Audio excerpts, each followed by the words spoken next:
Olá pessoal, estou de volta em mais uma resolução de questões. Eu, professor Emerson de Aguiar Corsini, hoje resolvendo duas questões do Enem de 2013. Bom, então vamos lá para as questões.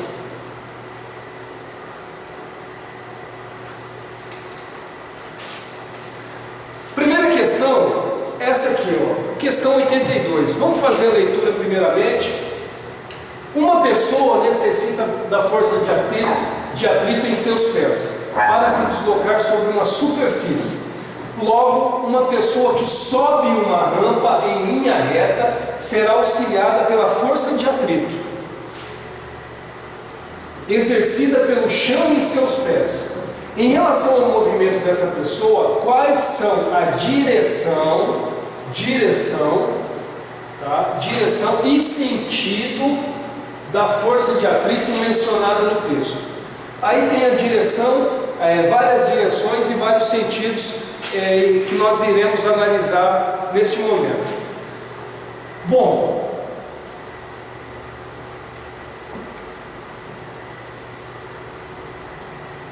pessoal, geralmente as resoluções de exercícios feitos em sala de aula, elas restringem a resolução desse tipo de exercício de força de atrito, onde tem-se um plano, um bloco, uma força que age sobre esse bloco. Ora, se essa força age sobre esse bloco, independente deles movimentar-se ou não, a força de atrito vai estar orientada nessa direção e nesse sentido. Correto? Porém, quando uma pessoa caminha sobre uma superfície, os seus pés fazem uma força para trás para que a reação, que será o atrito, o impulsione para onde? Para frente. Mesma direção, porém sentidos contrários. Essa característica é da terceira lei de Newton, constituindo o par ação e reação.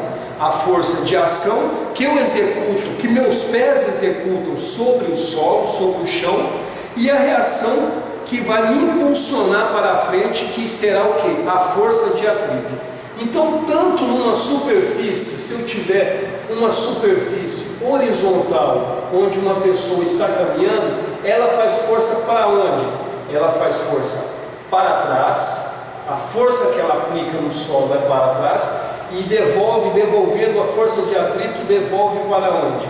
Força de atrito devolve a reação para frente. Para ação e reação, terceira lei de Newton. Na situação descrita na questão, essa pessoa está subindo uma rampa, correto? Então, nessa situação também, ela está nessa direção e nesse sentido, ela está subindo só porque ela está fazendo uma ação dos seus pés sobre o solo da rampa, e o solo da rampa está devolvendo sobre os seus pés uma força de atrito, fazendo com que a pessoa consiga subir a rampa.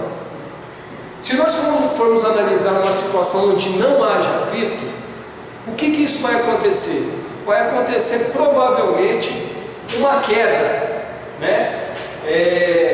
A falta do atrito gera justamente o que? As quedas são temas aí para as videocacetadas, né, que passam aí, onde a pessoa chega correndo num local, não há força de atrito, o que acontece? Ela cai, ou dependendo, ela vai se deslocar, não tem atrito, ela é o que? Projetada para frente. Então a falta do atrito vai gerar o que? Numa situação dessa, ou ele escorregaria, ou, né, na verdade não conseguiria subir a rampa. Então vamos voltar lá para as alternativas. Então, direção é a mesma direção do movimento da que a pessoa está subindo, sentido, mesmo sentido, da onde a pessoa está subindo a rampa. Então vai ser direção, mesma direção, né, da rampa, e sentido, mesmo sentido da pessoa, que a pessoa está subindo a rampa. Vamos ver aonde essa alternativa é contemplada no exercício. Letra A, perpendicular ao plano e no mesmo sentido do movimento? Não. Paralelo ao plano, no sentido contrário ao movimento? Também não.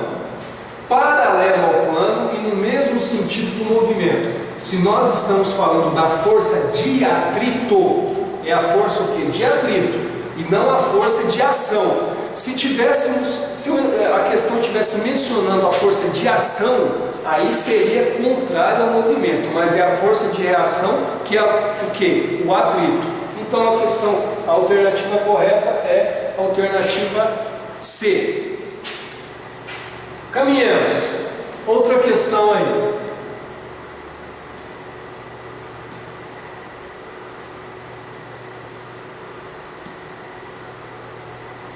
Essa questão de número 53, Enem 2013. Uma manifestação comum das torcidas em estádios de futebol é a ola mexicana. Os espectadores de uma linha sem sair do lugar, se deslocarem lateralmente, ficam de pé e se sentam sincronizados.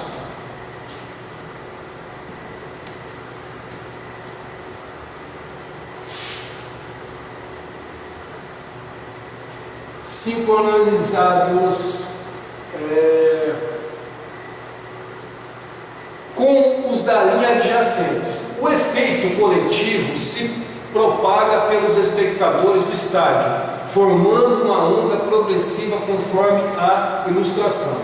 Então, aqui tem a característica básica de uma onda. Ela vai o quê? Transportar energia. Então vai ter uma energia aqui, no caso a energia de subida e descida das pessoas, porém não há transporte de matéria.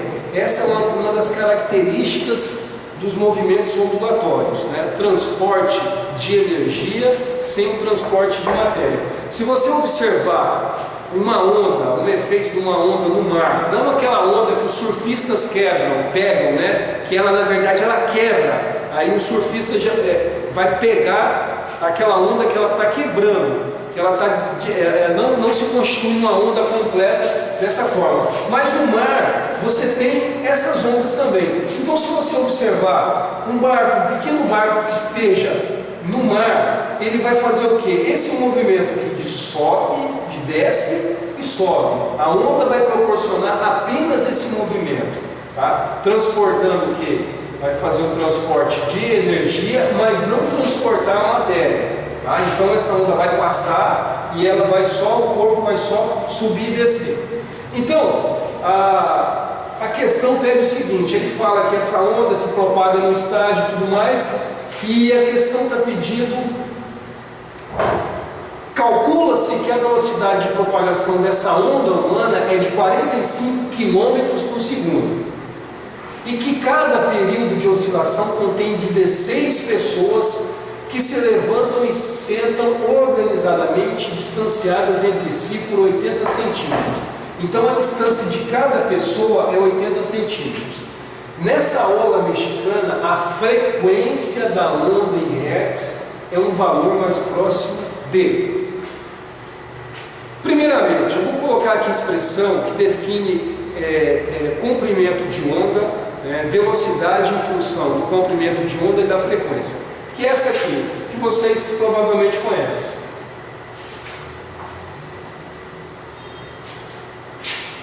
Velocidade é igual ao comprimento da onda vezes a frequência. Aqui, nessa questão, é uma questão muito sutil, porque ela acaba tentando envolver o aluno para que ele pense que ela fornece um dado referente ao período.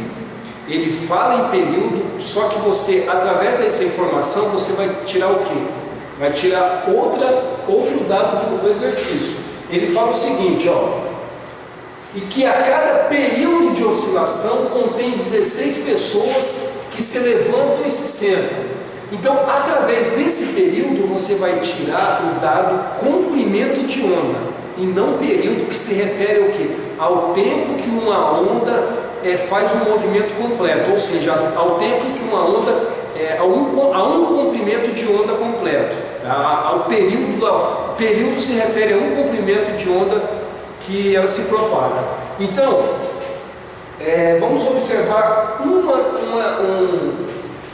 dado importante que tem que se tomar cuidado. Vou voltar aqui no exercício para mostrar para vocês essa informação aqui. Olha aqui. Nesse desenho aqui, na verdade, nós temos 16 pessoas em pé, né? Nesse desenho, aqui tem ilustrado 1, 2, 3, 4, 5 pessoas. Agora, o espaço que tem entre essas 5 pessoas, qual a quantidade de espaço que tem? Ó, entre essa e essa é 1 espaço, 2 espaços, 3 espaços e 4 espaços. Então, se eu tirar o meu comprimento de onda tomando como base o número 16 pessoas, eu vou o quê? Eu vou errar o exercício. Eu não vou colocar o dado correto. Então eu tenho que tirar o quê? Se tem 16 pessoas perfiladas formando um período completo de oscilação, e cada pessoa está separada por uma distância de 80 centímetros, eu vou ter que considerar 15 espaços entre as pessoas, porque eu tenho que diminuir uma pessoa. Como está aqui, ó, aqui eu tenho 5 pessoas, 1, 2, 3, 4, 5, e 1, 2, 3, 4 espaços entre elas, correto? Então esse dado é extremamente importante. Então vamos lá.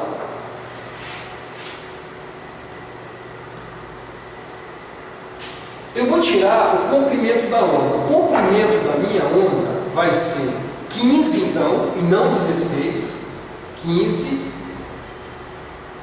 vezes quanto? 80 centímetros é a distância entre as pessoas. 80 centímetros eu tenho que colocar em metros, 0,8 metros. Tá? 15 vezes 0,8, vamos fazer aqui,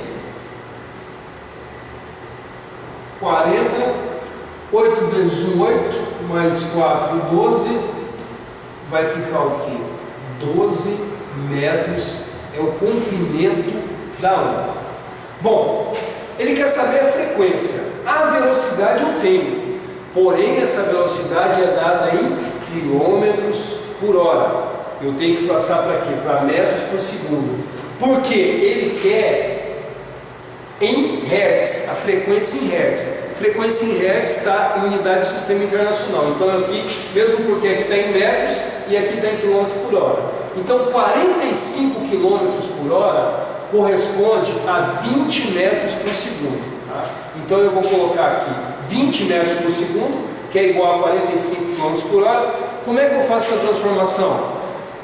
Do menor para o maior, no caso do quilômetro por hora para o metros por segundo, você o que? Divide por 3,6. O contrário, se fosse metros por segundo para quilômetro por hora, eu multiplico por 3,6. Então aqui, ó, é 25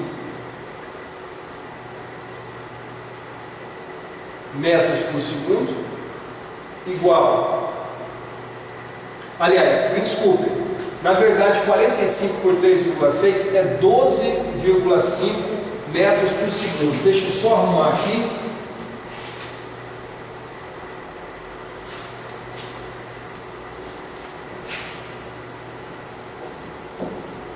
(45 km por hora, passando para metros por segundo, 12,5.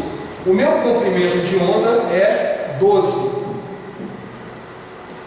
A minha frequência eu vou achar. Então vai ficar, portanto, a minha frequência é igual a 12,5 dividido por 12. Pessoal, o Enem, ele cobra muito que a gente seja eficaz, ou seja, tenha objetividade, consiga fazer exercício, mas com eficiência, fazendo o que? No menor tempo possível, porque se tem muitas outras questões para se resolver. Então, olha essa divisão, 12,5 por 12. As questões que eu tenho, as alternativas, 0,3, 0,5, 1, 1,9, 3,7. 12,5, quase 12, dividido por 12. Isso aqui vai dar aproximadamente quanto? Sem fazer conta, a gente nem precisa fazer conta, né? É como se fosse 12 por 12, é 12,5 por 12. Então isso aqui vai ser aproximadamente 1, alguma coisa. Então não há necessidade de se resolver essa conta, porque na prova do Enem você tem que o quê? Ganhar tempo, você tem que resolver, ser eficiente. Então a alternativa correta, a letra C. Galera, até mais, até uma próxima videoaula. Fiquem com Deus, um abraço do professor Emerson Corsini. Tchau, tchau.